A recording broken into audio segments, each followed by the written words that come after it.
사무엘기하 2장이고요. 오늘은 유다의 왕이 된 다윗입니다. 유다의 왕이 된 다윗. 예. 사무엘하 2장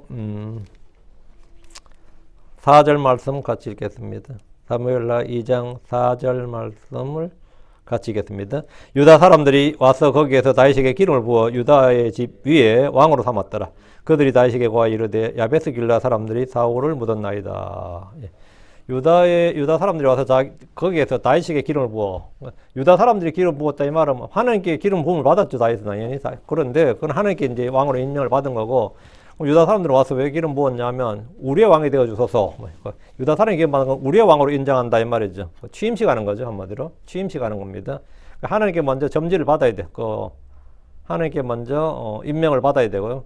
부르심을 받아야 되고 콜링, 그리고 하나님께 오디인을 받는 거죠. 하나님께 오디인을 받고, 그다음에 하나님께 오디인을 받았는데 사람들이 인정을 안 해. 사람들이 인정 안 해. 그러면 못 하는 거죠. 예. 다윗은 하나님께 기름 부음 받아 한참 후에 유다의 왕이 되었고, 유다의 왕이 된 후에도 7년 6개월 후에야 이스라엘 왕이 됩니다. 예. 유다의 왕이 된 후에도 한참 뒤에 이스라엘까지 통일왕국의 왕이 되는 거죠. 그때 그들이 또 와서 이제 자기들 왕이 되어 달라고 한 거죠. 잠깐 기도하고 시작합시다. 위대하고 거룩한 주 하나님 감사합니다. 하나님께 은혜 주셔서 오늘 주의 말씀을 선포합니다. 선포되는 모든 말씀들이 성도들이 잘 전달되게 하시고, 듣는 모든 혼들이 하나님의 말씀을 은혜롭고 또 기쁘게, 또 하나님께서 주시는 깨달음을 갖고 또 지혜와 명철없게 하시고 또 큰 힘과 위로를 받게 하시고, 전능자 주 하나님 믿음과 잘 결합할 수 있도록 도와주시옵소서. 각 사람의 마음밭에 말씀의 씨앗이, 이 좋은 이 말씀의 씨앗이 또 뿌려지게 하시고, 또 선하고 정직한 마음으로 말씀을 받게 해주셔서 모든 말씀들이 정말 100배, 60배, 30배 열매를 맺게 하시고, 전능자 주 하나님 흘러나가지 않도록, 또 아버지는 악한 마귀가 와서 속히 빼앗아가지 않도록 인도해 주시옵소서. 전능자 주 하나님 모든 말씀들이 정말 한마디 한마디 참 모든 말씀들이 성도의 기억 속에 또한 선명하게 각인되도록 해주시옵소서. 전능하신 하나님, 전한전에 듣는 자가 모두 주 안에서 또 주 앞에서 은혜 받게 하옵시고, 주의 성령께서 크고 강하게 임하여 주십시오. 전능자 주 하나님 도와주십시오. 감사드립니다. 주의 성기도합니다. 아멘. 아멘. 예. 오늘 공부할 본문은 다윗이 필리스틴의 시글락에서 오랫동안 도피 생활, 그 망명 생활을 접고 유다의 헤브론으로 돌아가서 유다 지파의 왕이 되는 장면입니다. 그는 7년 반을 헤브론에서 유다 지파를 다스린 왕이 되었고, 그 후에 12지파를 모두 통치하는 통일 이스라엘 왕국의 왕이 되었습니다. 다윗은 오래전에 선견자 사무엘로부터 기름부음을 받았고, 사울을 대신해서 이스라엘의 왕이 될 것이란 신탁을 받았습니다. 그 신탁이 오라클이에요. 하나님의 말씀을 받았다 이 말입니다. 이스라엘의 왕이 될 것이다 이 신탁을 받았는데, 이것은 사무엘과 다윗 둘 사이, 이 두 사람 사이의 비밀이 아니고 당시 왕이었던 사울도 알았고 그의 아들 요나단도 알았고 아브넬도 그 사실을 알고 있었습니다. 40년간 이스라엘 통치했던 사울 왕이 필리스틴과의 전쟁에서 전쟁터에서 전사해 버렸습니다.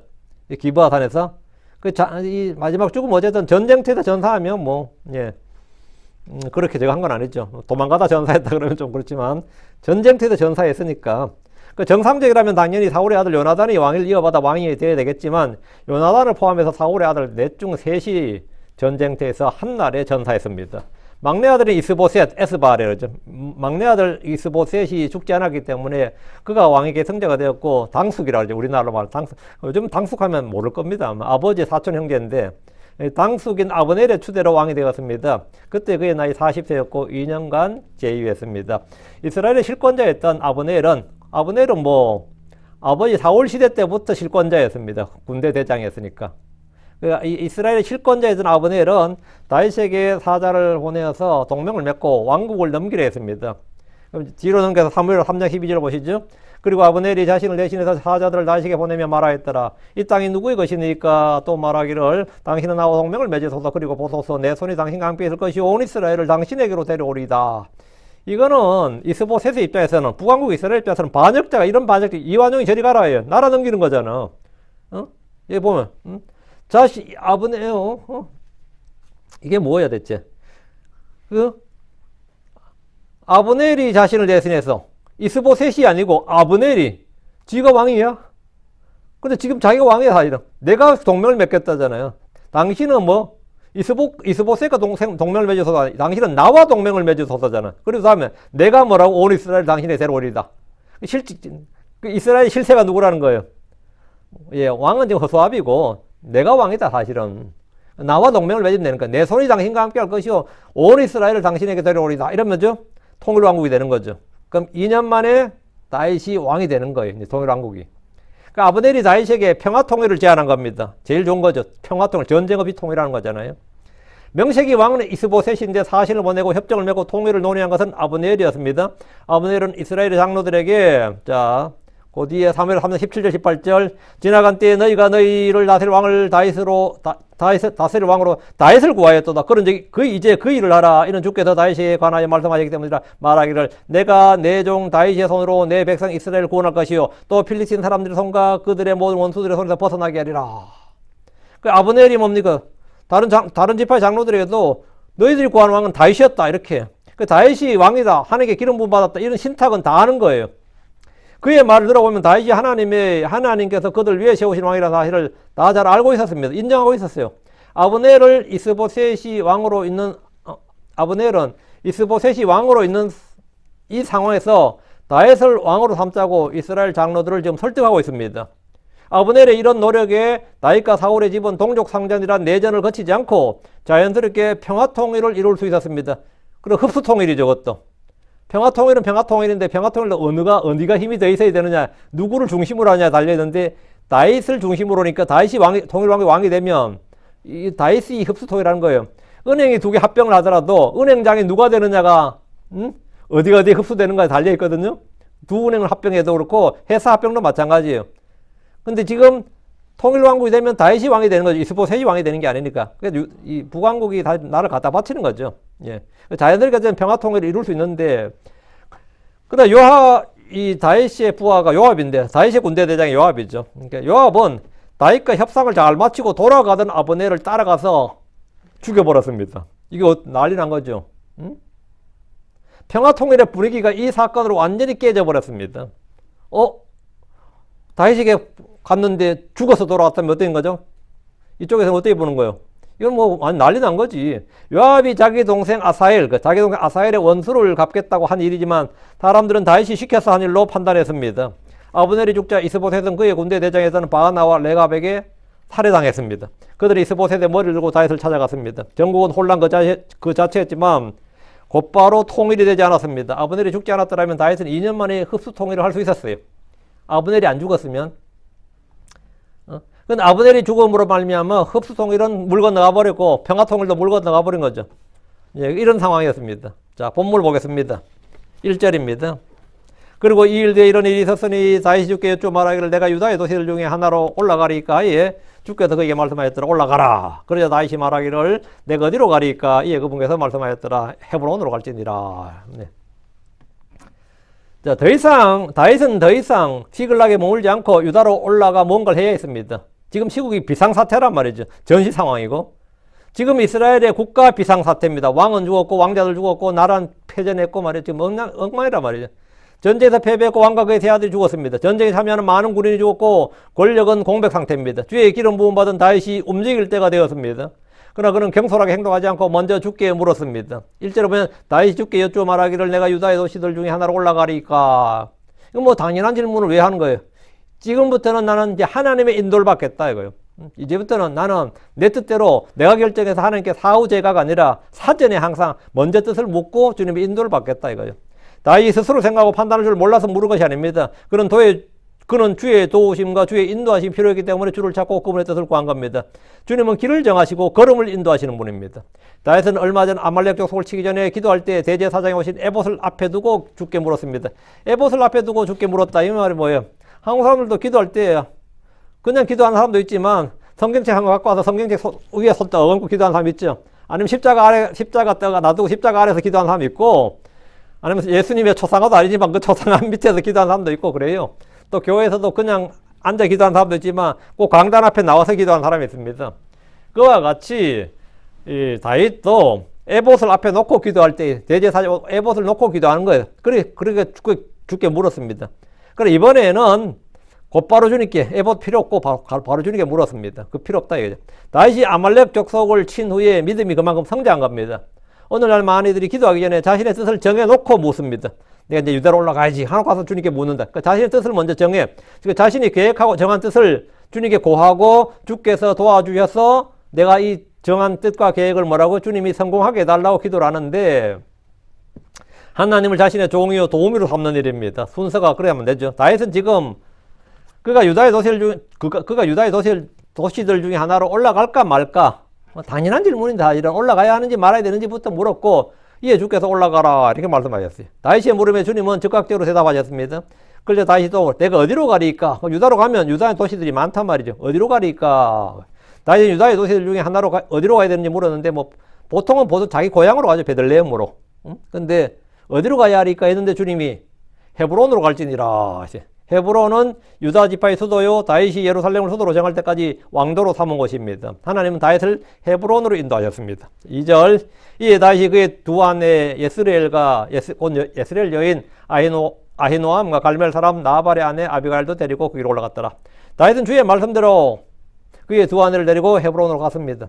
성지 순례를 가는 사람들은 예루살렘에서 베들레헴을 지나 약 20마일 정도를 더 지나가면 헤브론을 만나게 됩니다. 헤브론은 해발 927m의 고지대로서 유대 지방에선 제일 높은 지대이기도 합니다. 아브라함이 가나안에 들어와서 마물의 상수리 숲에 이르러 주를 위해 재단을 쌓았고 자기 아내를 위해 막벨라 굴을 샀고 그와 이삭과 야곱이 이곳에 묻혔습니다. 헤브론은 유다 지파의 도피성으로 지정되었고 훗날 압살롬이 이곳에서 왕이 되어서 다윗에게 반역을 했습니다. 유대인들의 전승인 아담과 이브도 헤브론에 묻혔다고 합니다. 헤브론은 이집트의 소환보다 7년이나 먼저 건설된 가장 오래된 도시 중에 하나로 나옵니다. 모세가 가나안을 탐지할 정탐꾼들 보냈을 때 그들은 헤브론에서 헤브론의 에스골 골짜기에서 가사랑 굉장히 큰 포도 한 송이를 따왔는데 두 사람이 메고 들어왔다 이렇게 돼 있죠. 그래서 지금도 헤브론은 지금 현재 이스라엘 헤브론도 이 거봉의 도시라 그래요. 큰 포도, 거봉의 도시. 이 거봉 최상품의 포도 특산지로 유명합니다. 현재도. 다윗은 그의 두 아내를 데리고 헤브론으로 올라갔는데 이것은 유다 지파의 중심 도시였고 수도로 손색이 없는 유서 깊은 도시고 하나님이 친히 올라가라고 지정하신 도시. 하나님이 지정하신 도시입니다. 하나님 지정하신 도시. 3절.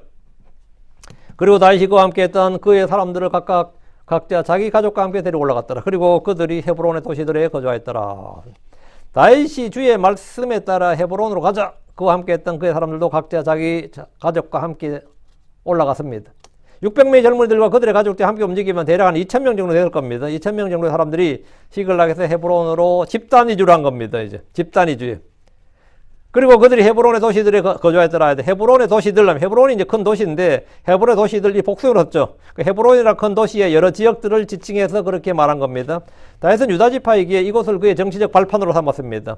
다윗이 이곳에 왔을 때 그냥 살러 온 것이 아니고 본격적인 정치 활동, 즉 왕이 되려는 겁니다. 이제 왕이 되려는 거예요. 이미 오래전에 왕이 될 것이라는 신탁을 받았고 기름 부음을 받았는데 왕좌에 오르지 않았던 것은 사울이 살아있었기 때문입니다. 이제 사울이 전사했고 이스라엘은 공식적으로 기름 부음 받을 왕이 없었습니다. 사울의 아들들 중에 하나가 왕이 되려면 주의 기름 부음을 받아야 되는데 이스보셋은 기름 부음을 받지 못했습니다. 어떤 예언자도 어떤 제사장도 이스보셋에게 기름을 부어주지 않았어요. 그러니까 이 공식적으로는 자칭왕처럼 된 거죠. 성경적으로 왕은 아니었던 거죠. 4절. 그리고 유다의 사람들이 가서 거기서 그들이 다윗 위에 기름을 부어 유다의 집을 다스릴 왕으로 삼았더라. 또 그들이 다윗에게 고하여 말하되 야베스 길라 사람들이 사울을 묻었나이다. 이게 무슨 말 같아요? 다윗을 이제 유다의 집을 다스릴 왕으로 삼았어요. 이제 즉위식을 한 겁니다. 취임식을 한 거예요. 그럼 이 다윗은 벌써 예전에 선견자 사무엘에게 기름부음을 받아서 하나님의 기름을 받았는데 지금까지 망명기 있었잖아요. 시글락에 있었단 말이에요. 망명이 시글락에서 돌아왔어요. 유다의 사람들이 헤브론을 모여서 거기서 이제 그들이 함께 모여서 다윗에게 기름을 부었는데 우리의 왕이 되어 주소서 이거죠. 그 취임하라 이 말이에요. 왕의 즉위식을 해준 거예요. 이미 선견자 사무엘에게 기름부음을 받았지만 유다의 사람들이 또 그에게 기름을 부은 것은 우리의 왕으로 우리가 인정한다. 우리가 이제 왕으로 공식 인정한다. 이 말이죠. 그들은 다윗을 유다의 집을 다스릴 왕, 유다의 집이니까 유다 지파의 왕이란 거죠. 다윗은 12지파 중에서 유다 지파만을 다스리는 한 지파의 왕이었지만 12지파의 왕이 된 것은 아닙니다. 다른 지파에서는 왕으로 인정하지 않았어요. 베냐민 지파에서는 당연히 사울의 아들이 왕이 되어야 된다고 생각했을 것이고 다른 10개 지파 역시 다윗을 아직 그들의 왕으로 인정하지 않았습니다. 유다의 사람들은 베냐민 지파 출신의 사울이 죽었으니까 다음 왕은 유다 지파가 차지해야 된다고 생각을 했고 다윗을 왕으로 추대했습니다. 12지파는 정치적으로 유다와 에브라임이 서로 머리가 되려는 경쟁 구도였습니다. 북왕국은 에브라임이 머리가 되려고 그러고 남왕국 유다가 머리가 되려고 그랬는데 유다는 남왕국, 에브라임은 북왕국을 대표하는 지파였습니다. 근데 여기는 약간 이해관계가 있습니다. 에브라임은 그들이 요셉의 아들이, 그죠? 그리고 야곱이 안수할 때 손을 에브라임의 머리에 우수를, 오른쪽 손을 얹었단 말이죠. 그 에브라임이 그들의 장자지파다 이 말이에요. 에브라임 진짜 장자지파예요. 요셉이 장자니까. 그러니까 에브라임 장자지파는 당연히 자기가 장자지파니까 머리가 돼야 된다 생각했고, 그래 주장을 하는 거죠. 그건 당연한 거였고, 유다는 할 말이 있는 게, 야곱이 침상에서 예언할 때 유다에게서 뭐가 나온다? 통치자가 나온다 그랬단 말이죠. 우리에게서 통치자가 나오니까 통치자는 우리에게서 나오는 거 아니냐? 육신적으로 장자는 루벤이었지만 어쨌든 장자 지파는 상속은 누가 받았냐? 에브라임이 받았다. 그렇지만 통치자는 우리 지파에서 나온다니까 우리가 통치자는 여기서 나와야 되는 거 아니냐? 그 유다가 제일 큰, 땅도 제일 컸고 인구도 제일 많았어요. 그 유다는 통치자는 그들에서 나온다는 야곱의 예언에 따라서 그들이 이스라엘의 머리가 되어야 한다고 믿었습니다. 그래서 남북왕국은 약간 갈등이 있었던 거죠. 약간의, 이게 사실 큰 갈등이었습니다.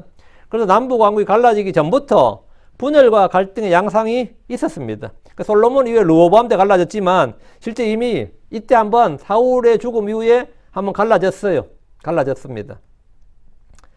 4절, 또 그들이 다윗에게 고하여 말하되 야베스 길라 사람들이 사울을 묻었나이다 이랬죠. 사울을 묻었나이다. 그 야베스 길라 사람들이 사울을 묻었다. 다윗도 사실 이 사실을 알고 있었을 겁니다. 이건 소문 두고 다 알죠. 근데 왜 이 말을 왜 하느냐, 이거 다윗에게 야베스 길라 사람들이 사울을 묻었나이다 이 말을 했어요. 그러니까 유다의 사람들은 다윗에게 사울이 장사되었고 그 일은 야베스 길라 사람들이 했다는 것도 말해줬는데, 야베스 길라 사람들은 사울에 대해서 충성심을 보여줬죠. 그리고 그들이 받은 은혜를 보답했습니다. 유다 사람들은 다윗에게 이것을 알린 것은 요르단 동쪽에 있는 야베스 길라 사람들부터 다윗의 지지자로 만들라는 겁니다. 그래서 다윗은 나는 사울의 사이지. 그러면 사울을 묻어준 그 야베스 길라 사람들에게 나는 사울의 사이야. 사울의 아들이야. 유대식으로 말하면. 그러니까 나를 정통 후계자로 인정해 달라 이거예요. 내가 먼저 그 사람들, 나는 상주다 이거예요. 상주다. 아들은 아니지만 사이로서 상주지. 내가 상주로서 너희들이 우리 아버지 사울에게 해준 일을 내가 엄청 감사하고 너희들에게 깊은 감사를 드리는데, 내가 이제 유다의 왕이 되었으니까 너희들도 나를 왕으로 좀 인정해다오 이 이야기. 그 유다 지파 사람들은 제일 먼저 해야 될 일이 뭐냐? 야베스 길라스부터 가서 그들을 다윗의 지지자로 만들라 이거예요. 사울이 죽은 지금 이스라엘이 분열되지 않고 내전 없이 통일왕국을 개성하려면 야베스 길라스의 지지와 협조가 절대적으로 필요합니다. 그들이 다윗을 배척해버리고 사울의 집안과 결합해버리면 다윗은 계속해서 유다 지파 안에서만 왕이 될 뿐이죠.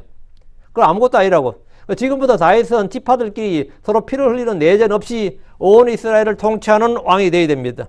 가장 먼저 할 일은 야베스 길라부터 차지하자 이거죠. 자, 그 5절입니다. 그리고 다윗이 야베스 길라 사람들의 사자들을 보내었더라. 또 그들에게 말하였더라. 너희가 주께 복을 받을지어다. 이는 너희가 너희의 주 곧 사울에게 이 같은 친절을 보여줬고 그를 묻었기 때문이더라. 사울을 장사 지내준 것에 대해서 굉장히 극찬을 하면서 감사를 표하는 겁니다. 왜 감사를 표하죠? 나는 사울의 원수가 아니다 이 말이에요. 나는 사울의 아들이고 난 사울의 후계자지, 난 절대로 사울의 원수가 아니니까. 야베스 길라 사람들은 다윗이 유다의 왕이 되었고 다윗과 사울은 원수지간했는데 다윗이 유다의 왕이 되었으니까 이제 우리부터 치려는 거 아닌가, 이런 마음이 있을 수 있죠. 경계심이 딱 든단 말이죠. 근데 다윗 입장에서는 절대 그렇지 않은, 난 너를 치지 않고 너에게 감사한다. 너에게 너희도 나를 왕으로 좀 인정해다 이거죠. 서로가 이해관계가 지금 이렇게 되는 거예요. 다윗은 야베스 길앗으로 사자들을 제일 먼저 보낸 게 야베스 길앗이, 이제부터 내가 왕이다, 나를 섬기라, 그렇지 않으면 군대를 보내겠다, 이런 식으로 협박하는 것이 아니라 정중하게 협조와 지지를 구하는 겁니다. 사울에게 잘해준 것은 곧 나에게 잘해준 것이다, 이런 식이죠. 난 사울의 원수가 아니고 난 사울의 아들, 사실은 사위지만 난 사울의 아들이고 사울의 후계자다, 이걸 지금 어필하려는 거예요. 너희가 주께 복을 받을지어다. 근데 다윗은 그들에게 진심을 보여주었고 그들을 설득해야 됐습니다. 지금 5절에 이는 너희가 너희의 주 곧 사울에게 이 같은 친절을 보여줬고 그를 묻었기 때문이라. 우리의 그 장인들은 사울을 묻어준 것에 너무 감사하다, 이런 거예요. 다윗이 사자들을 보낸 것은 자신이 유다의 왕이 된 것을 알리고 자기를 왕으로 인정해 달라는 거예요. 너희는 나를 두려워하지 마라. 나는 사울과 절대 원수가 아니다. 난 사울과 적대 관계가 아니다. 지금 이야기예요.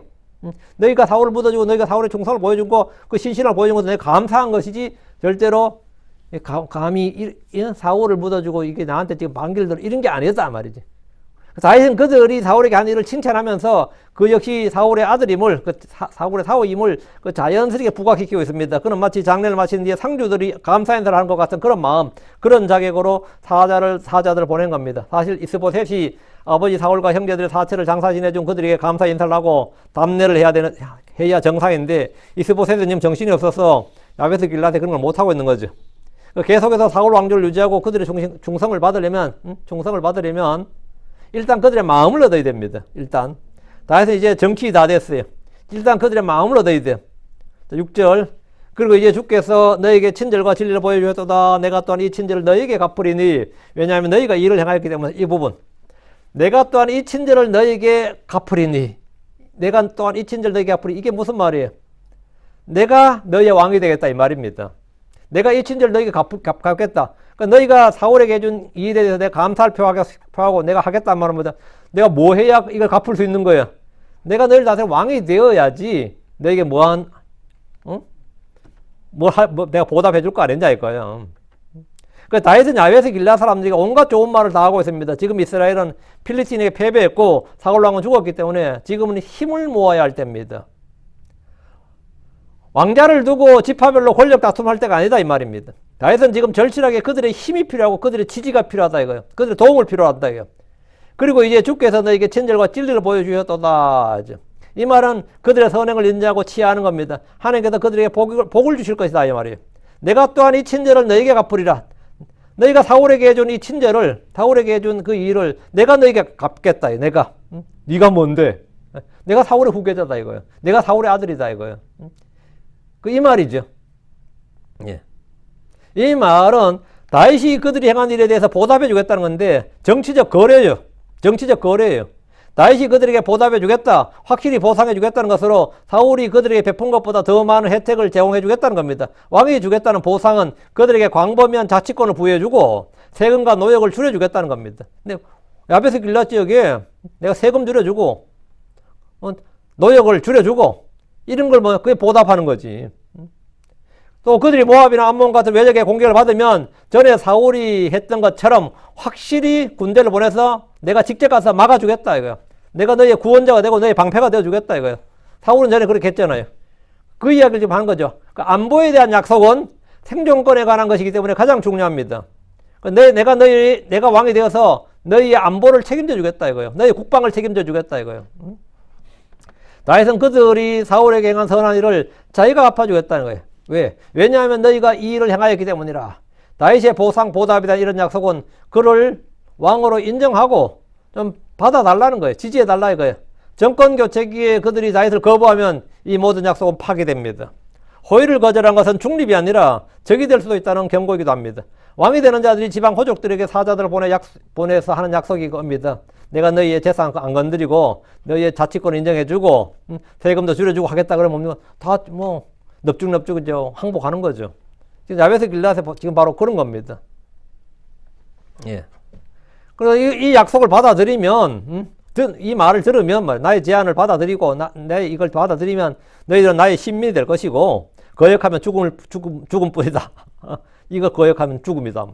다윗이 사자를 보낸 것은 단순히 인사를 하러 보낸 것이 아닙니다. 예. 자, 고도의 정치적 거래였던 거죠. 7절. 그러므로 이제 너희의 손이 강하게 되고 너희는 용감할지어다. 이는 너희 주인 사울이 죽었으며 또 유다의 집 또한 내게 기름을 부어 그들을 다스릴 왕으로 삼았기 때문이니라. 이 7절이 이제 이 말을 하고 싶은 겁니다. 이게 사실은 하고 싶은 말이에요. 다윗이 전한 이 말은 격려입니까 아니면 위협입니까? 다윗은 지금 유다 지파의 왕일 뿐입니다. 야베스 길앗의 왕이 아닙니다. 그들에게 이런저런 명령을 내릴 지위, 위치가 아니에요. 물론 그는 사울을 대신해서 왕국을 다스릴 왕으로 기름 부음 받았지만 다른 지파, 어느 지파에서도 아무도 그를 왕으로 인정하거나 섬기겠다고 맹세를 하지 않았습니다. 그런데 다윗이 그러므로 이제 너희 손이 강하게 되고 너희는 용감할지어다 이렇게 말했는데 이건 일종의 왕명입니다.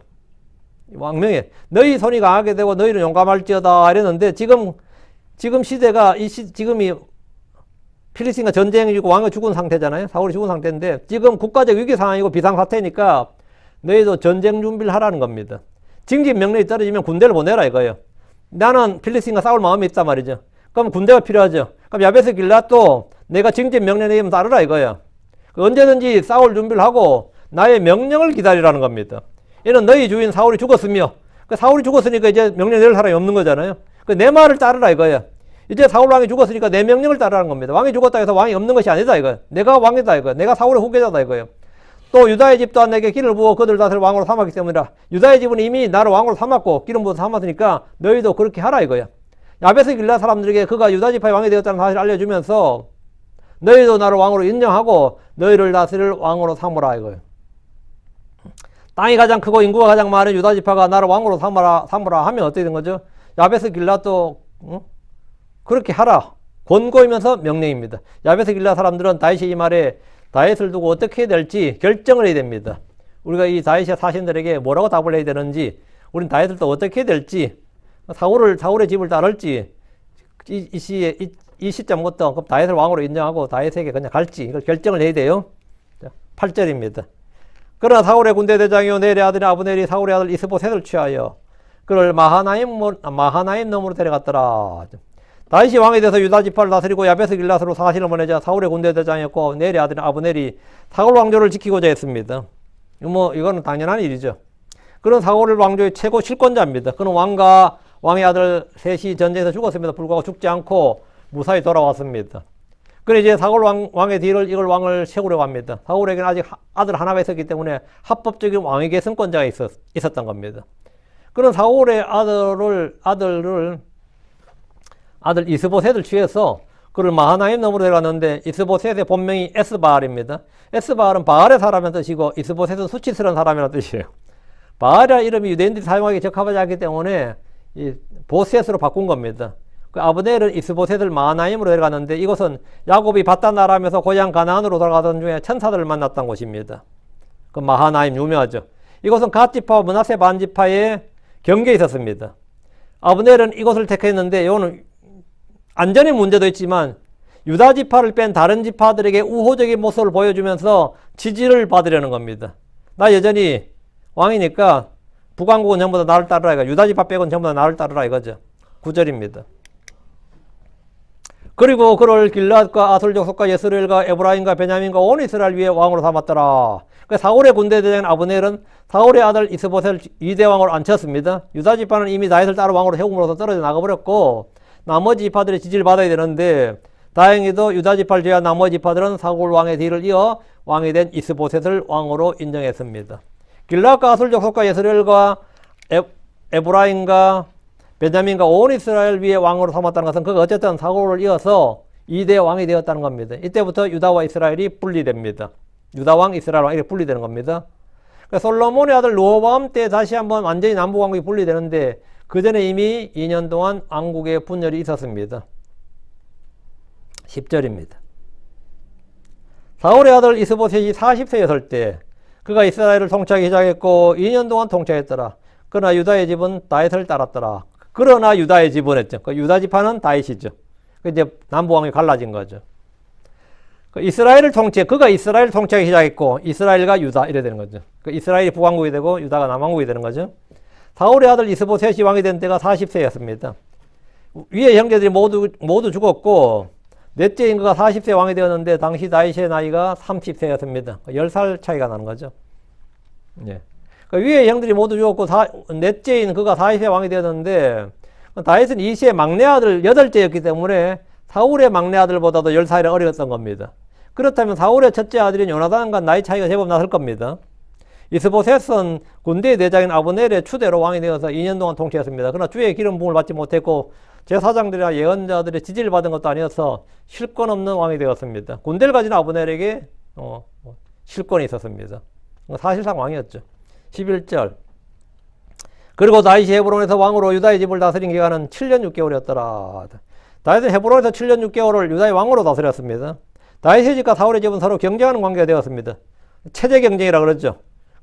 한 나라에서 두 왕국이 있으면 서로 이제 경쟁을 하게 되죠. 지금 한국은 일본에서 독립한 후에 전쟁을 벌였고 지금까지 남북한이 체제 경쟁을 벌이고 있습니다. 물론 지금은 언제 남한이 압도적으로 이겨서 경쟁도 아니라 그러지만 다윗과 사울의 집도 마찬가지였습니다. 남한은 점점 성장해서 북한을 앞도 있고 북한은 점점 약해졌듯이 다윗과 사울의 집도 비슷했습니다.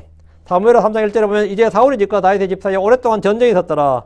그러나 다윗은 점점 강하게 되었고 사울의 집은 점점 더 약하게 되었더라. 이랬거든. 그러니까 이제 뭐 경제적 격차나 국방적인 다 차이가 엄청나게 되는 거죠. 엄청나게 되는 거예요. 이렇게 차이. 다윗과 사울의 집은 집의 이 경쟁은 이스라엘의 실권자인 아브넬이 다윗에게 와서 왕국을 넘기기로 결정하고서 사실 끝이 났습니다. 2년 만에 끝났어요. 이 체제 경쟁은. 그리고 이스보셋은 부하 장소들에게 침상해서 암살을 당해버렸습니다. 그럼 저절로 통일되는 것이 아닌가 싶었지만 다윗은 계속해서 유다 지파의 왕으로 지배했고 다른 지파들은 왕이 없는 상태로 마치 사사시대처럼 살았습니다. 그래서 북왕국은 사사시대로 돌아가 버린 거죠. 왕이 없는 시대로 돌아가 버린 거예요. 그게 5년이었던 거예요. 5년간. 그들은 이스보셋이 죽자 그냥 왕이 없이 지냈습니다. 그러다가 뭐 다윗에게 달려와서 우리 왕이 되어 달라고 한 것도 아니고 그들은 다윗을 그들의 왕으로 인정하고 섬기하지 않았습니다. 다윗은 군대를 동원해서 각 지파들을 나를 왕으로 인정하지 않는다 이러면 되죠. 군대를 동원해서 각 지파들을 각계격파를 해야 되는 거죠. 당장 야베스 길라부터 치고 하나하나 쳐나가야 되는 거죠. 그래서 12개 지파를 통일해서 이제 통일왕국을 만드는 게 뭐 중국의 진시황도 그랬고 다 그렇게 했죠. 통일한다는 게 그런 거지. 그런데 다윗은 군대를 동원해서 약한 지파부터 아니면 가까운 지파부터 하나씩 각계격파를 하고 항복선언을 받아야 되는데 그렇게 하지 않았습니다. 그는 유다 지파를 다스리는 그 유다의 왕으로 만족했습니다. 그 시간이 7년 6개월이에요. 그럼 다른 지파들은 왕이 없어. 이미 죽었잖아요. 이스보셋은 2년 만에 죽었단 말이죠. 근데 다윗은 뭘 했다? 인내로 기다렸습니다. 무려 7년을 그는 헤브론에서 유다 지파를 통치하면서 때를 기다렸고 칼로서 다른 지파들을 굴복시키는 힘으로 굴복시키는 전쟁을 벌이지 않았습니다. 이건 굉장히 중요한 겁니다. 다윗은 인내로 기다렸다. 인내로 기다렸다. 자신은 하나님과 받은 이 신탁이 있었는데도 불구하고 그냥 인내로 기다렸어요. 그러니까 아버지께서 주시지 않으면 그 하늘로부터 주어지지 않으면 난 받지 않는다 이거예요. 내가 강제로 취하고 강제로 빼앗고 강제로 얻고 안 한다 이거지. 근데 이 다윗의 아들들은 어때요? 주어지지 않는 지들이 뭡니까? 서로 왕이 되겠다고 뺏으려고 다스렸죠. 다른 왕들과 차이가 이거예요. 주어지지 않으면 받지 않는다. 나는 하나님 내게 주시지 않으면 내 것이라고 하지 않겠다 이거예요. 헤브론에서 마지막 7년째 이스라엘의 모든 장로들이 그에게 와서 우리의 왕이 되어줄 것을 공식적으로 요청했습니다. 그게 사무엘하 5장이죠. 한번 보시죠. 5장 1절 3절입니다. 그때 이스라엘의 모든 지파들이 헤브론으로 다윗에게 가서 이야기하며 말하기를 보소서 우리는 당신의 뼈요 당신의 살인이다. 또한 지나간 때 곧 사울이 우리를 다스리는 왕이었을 때에도 당신이 이스라엘을 나가게 하고 들어오게 하셨나이다. 그리고 주께서도 당신께 내가 내 백성 이스라엘을 먹일 것이요 또 이스라엘 다스릴 대장이 되리라 말씀하셨나이다. 이에 이스라엘의 모든 장로가 헤브론에 갔더라. 이에 다윗 왕이 헤브론에서 주 앞에서 그들과 동맹을 맺었더라. 그리고 그들이 다윗에게 기름을 부어 이스라엘을 다스릴 왕으로 삼았더라. 그들이 다윗에게 기름을 부었다요. 그래서 사무엘에게 처음 기름 부음 받고, 다음 유다 지파에서 기름 부어 유다의 왕이 되고, 다음 이스라엘에게 기름을 부음 받아 이스라엘 다스릴 왕이 된 거죠. 그래서 이제 이스라엘 왕이 된 겁니다. 왕이 된 7년 6개월 만에 유다의 왕이 된 후 7년 6개월 만에 이제 다윗이 정식으로 왕이 된 거죠. 정식 통일 왕국이 된 거죠. 이제 이스라엘은 이제 남부 왕국이 통일되었습니다. 이때부터 다윗은 유다 지파의 왕에서 온 이스라엘을 다스리는 그러다 이제 얘들은 33년을 다스렸죠. 통일 왕국의 왕이 되었는데 다윗은 스스로 왕국을 쟁취한 것이 아니라 주께서 그에게 주실 때까지 인내로 소망 중에 기다렸습니다. 이게 정말 다윗의 위대한 점이죠. 인내로 기다린다는 거. 그래서 어떤 지파들도 다윗의 칼에 죽지 않았기 때문에 다윗에 대해서 반항을 하거나 반역을 하거나 뭐 내분이나 이런 게 없었던 겁니다. 그러니까 다윗과 솔로몬 시대까지 쫙 이어졌던 게 이거죠. 12절입니다. 그리고 넬의 아들인 아브넬과 사울의 아들인 이스보셋의 종들은 마하나임에서 나와 기브온으로 갔더라. 기브온이 어디예요? 사울의 고향이죠. 기브온은 사울의 고향이자 40년 동안 왕도였습니다. 베냐민 지파의 수도였고요. 넬의 아들인 아브넬과 사울의 아들인 이스보셋의 종들이 마하나임에 나와서 기브온으로 갔는데 남북 왕국 간의 실무회담을 위한 겁니다. 사울의 집에서는 아브넬이 나왔고 최고 실권자죠. 다윗의 집에서는 스루의 아들 요압이 나왔습니다. 그 다윗의 집의 실권자가 또 요압이죠. 서로 군대 대장이고요.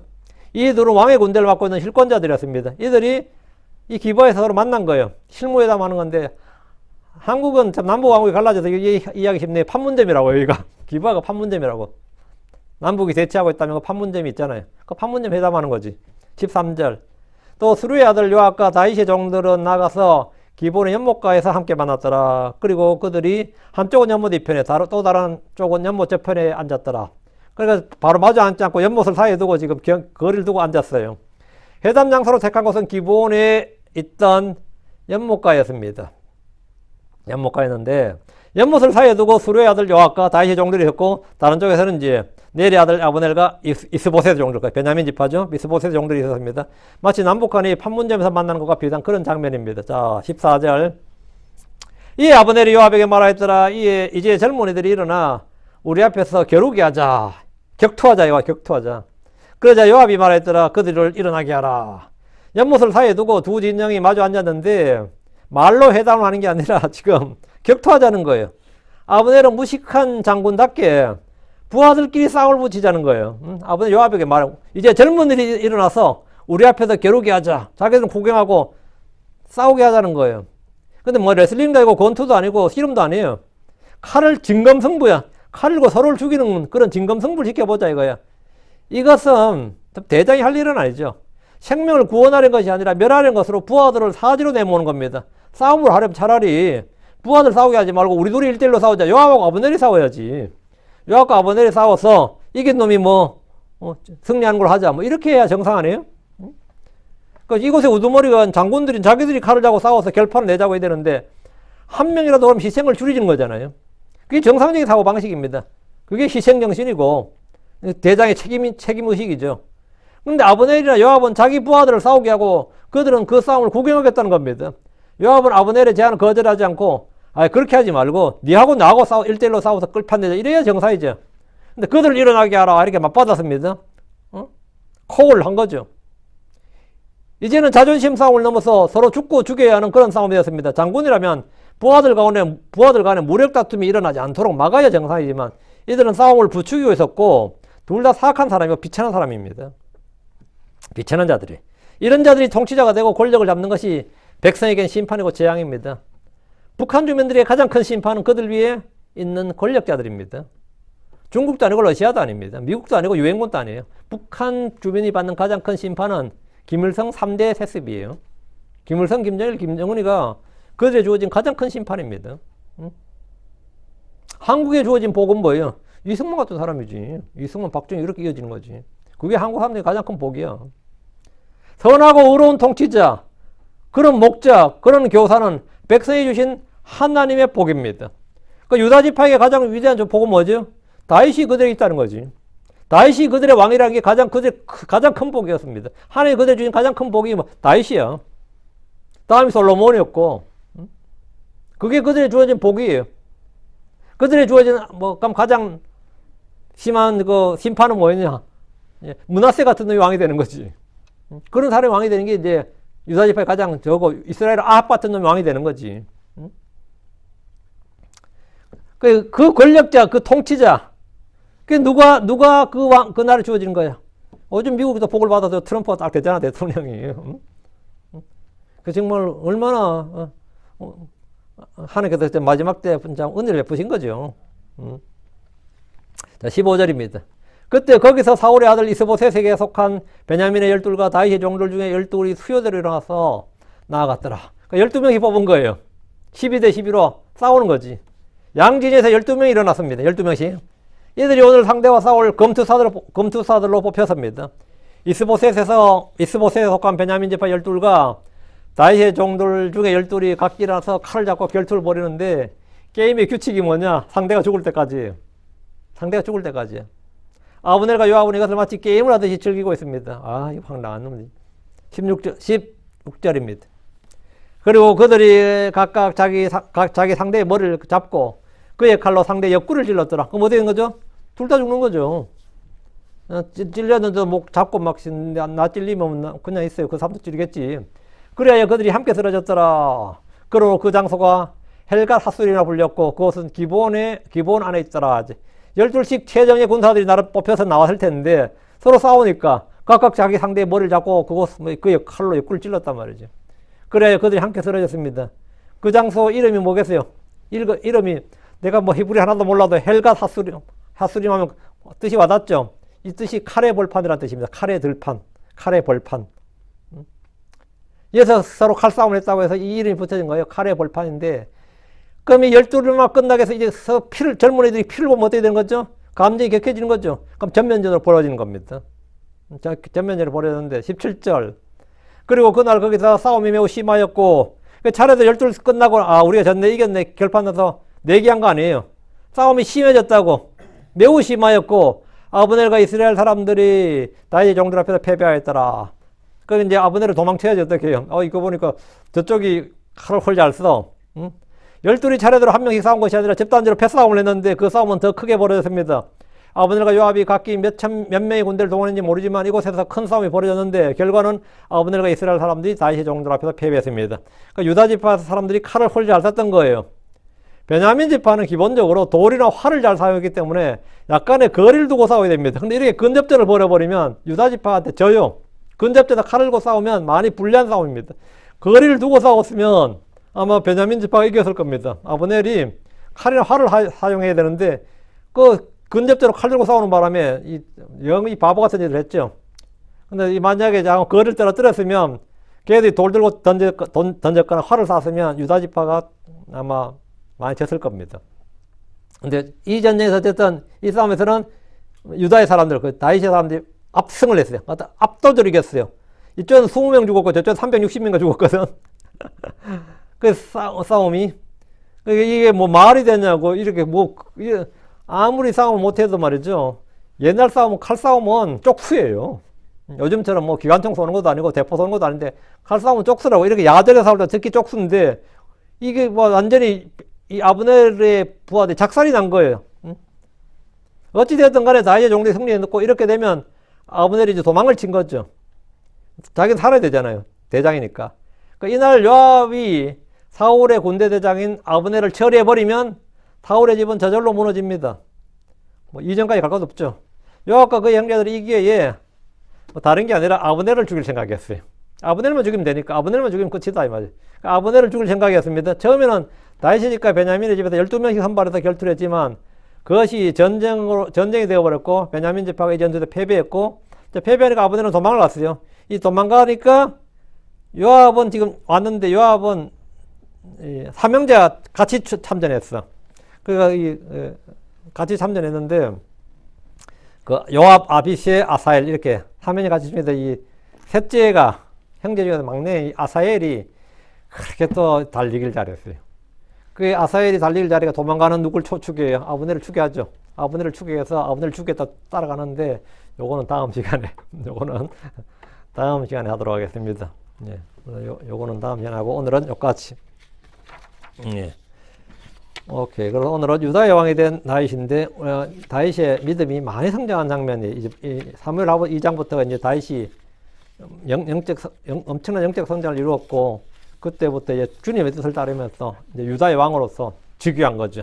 유다의 왕이 된 게 사무엘하 2장부터 유다의 왕이 된 장면인데 유다의 왕이 되어서 이스라엘의 왕이 되고 이제 그 과정이 지금 쭉 나오는데 이 다윗의 영적 성장을 잘 볼 수 있습니다. 그리고 또 우리가 다윗을 통해서 배울 게 참 많이 있어요. 영적인 이제 지금부터 다윗은 육신적인 성도가 아니라 영적인 성도가 된 겁니다. 영적인 성도가 된 다윗인데 우리도 크리스천으로서 육신에 속한 크리스천, 육신에 속한 성도들이 아니라 영에 속한 사람, 영적인 크리스천들이 되어야 됩니다. 하나님 뜻을 따르고 이제 인내로 성경이 주는 인내, 성경의 인내와 위로를 받는 그래서 소망 중에서 주님 주신 것을 기다릴 줄 알고 또 하나님 뜻을 이루고 그렇게 하는 그 육신을 따라 행하지 않는 생각하고 판단하고 행하지 않는 그런 성도가 되는 게 바로 오늘 주는 말씀입니다. 유다의 왕이 된 다윗입니다. 기도합시다.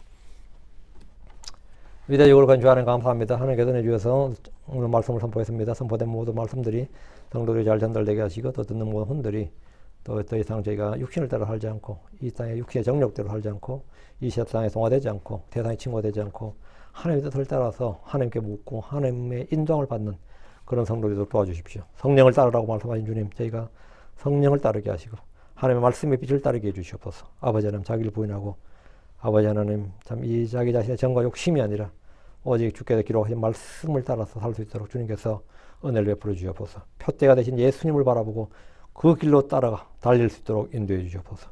전나신 주 하나님께서 저희들을 마음가운데 참 좀 주의 기름 부음이 차고 넘치게 하시고 또 성령의 위로를 주시고 또 아버지 하나님 날마다 때마다 말씀을 부어 주셔서 저희가 참 육신에 속한 또 영적으로 갓난아이가 아니라 저런 믿음에 속한 장사한 분량의 그런 성도들이 되도록 도와주시옵소서. 하나님 말씀을 잘 사용할 수 있는 그런 성도들 되도록 복을 주십시오. 감사드립니다. 주의 승기도합니다. 아멘.